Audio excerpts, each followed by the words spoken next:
Hola, bienvenidos al video de aplicaciones de la derivada, elaboración de gráficas y problemas de optimización del curso de Cálculo 1.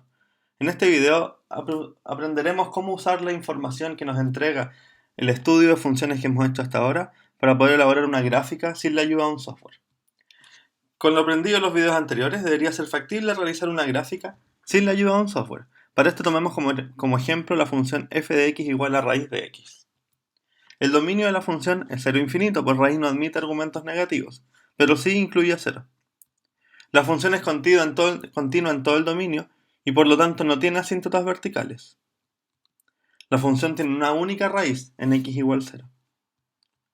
La primera derivada de la función es f' igual a 1 partido por 2 veces la raíz de x.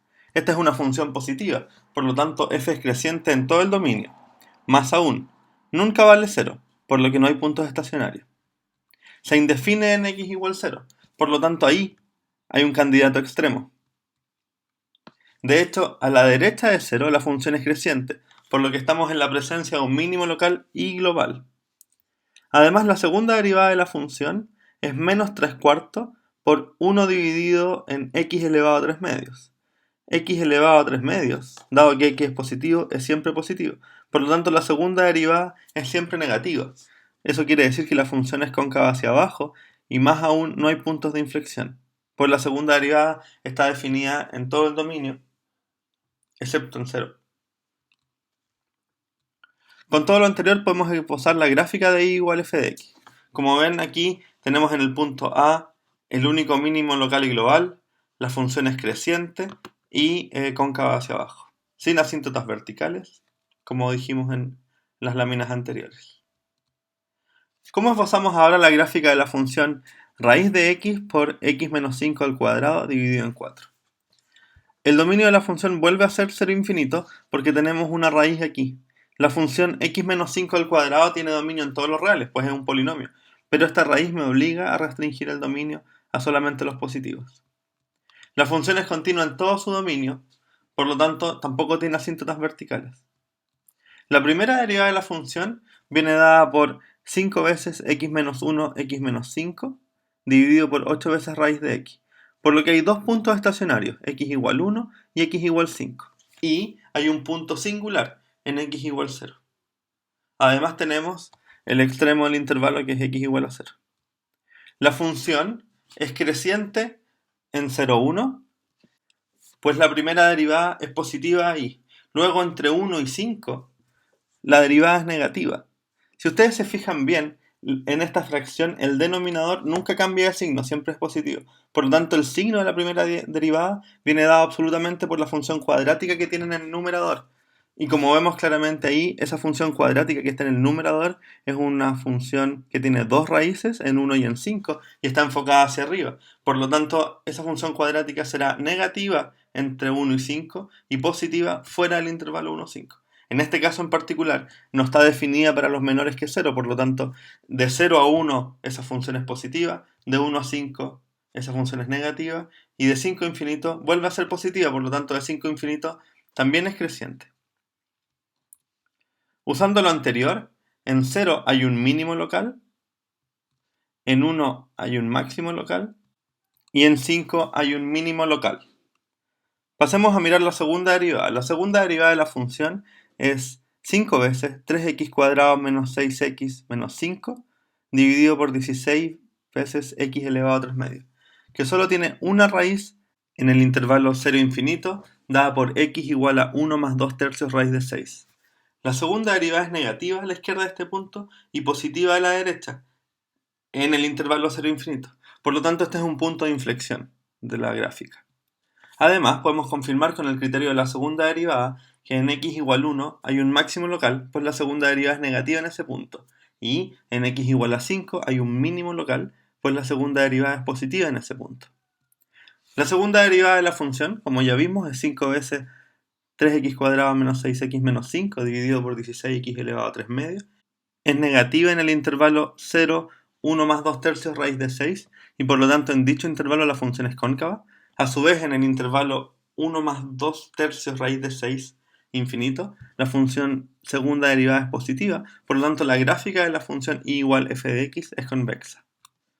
Aquí vemos En esta gráfica, en el punto 0, para x igual 0 tenemos un mínimo local, que a su vez es el mínimo absoluto, junto con c, que es en x igual 5. Tenemos el máximo local aquí, b, en x igual a 1. Tenemos el único punto de inflexión de la gráfica, en el punto d, 1 más 2 tercios veces raíz de 6. Y además la función crece hacia el infinito después de 5. Por lo tanto, no tiene máximo global, solo tiene el máximo local en b. Pasemos ahora a revisar otra de las aplicaciones que podemos hacer con lo aprendido hasta ahora en el curso de cálculo. Problemas de optimización. Una gran cantidad de problemas de la vida diaria se pueden resolver usando las herramientas del cálculo aprendidas hasta ahora. Revisaremos un ejemplo para dar una idea de esta aplicación. Consideremos un pasillo de 3 metros de ancho que da vuelta en un ángulo recto, como se muestra aquí en la figura. ¿Cuál es el largo máximo que puede tener una varilla delgada para poder ser transportada de un lado a otro del pasillo? Aquí tenemos la varilla delgada. 3 metros de ancho tiene el pasillo aquí. 3 metros de ancho tiene el pasillo aquí. Y hemos definido como x el ángulo que forma la varilla con esta pared de acá. Como esta pared de acá y la pared de un poco más abajo son paralelas, entonces el ángulo que se forma aquí también es x. ¿Sí? Lo primero que debemos hacer es modelar el problema matemáticamente. En este caso, como dijimos antes, consideramos x el ángulo que forma la varilla con la pared, como se mostraba en la figura. El largo de la varilla que dibujamos recién va a ser 3 veces secante de x más 3 veces cosecante de x. Si vuelven al problema, al dibujo, tenemos que en este triángulo de aquí, este lado de acá es la hipotenusa, este es el opuesto mide 3 y el ángulo mide x. Por lo tanto, la hipotenusa aquí mide 3 veces secante. No, perdón, 3 veces cosecante. Y acá mide 3 veces secante. ¿Sí? Notemos que x se mueve entre 0 y pi medio. Pues menos significa que no hay pasillo. Y más significa que no hace un ángulo recto. Por lo tanto, buscamos un mínimo local contenido en el dominio. Una vez que hemos planteado la función, en este caso a minimizar, calculamos la primera derivada y obtenemos 3 veces seno cubo de x menos coseno cubo de x dividido por coseno cuadrado de x. Por lo tanto, la primera derivada solo se anula cuando coseno y seno son iguales. Esto es, restringiéndonos al dominio, cuando x es igual a pi cuarto. Calculamos la segunda derivada. Para hacer la prueba de la segunda derivada, aquí tienen el cálculo de la segunda derivada, y evaluando en x igual pi cuarto, tenemos que la segunda derivada ahí es positiva. Es decir, estamos en presencia de un mínimo de la función. ¿Sí? Esto es f de pi cuartos igual a 4 veces raíz de 2 metros. Es decir, la varilla tiene que tener como máximo 4 veces raíz de 2 metros. Pero hay un problema aquí, porque nosotros minimizamos el problema. La segunda derivada, como ustedes pueden ver, es positiva.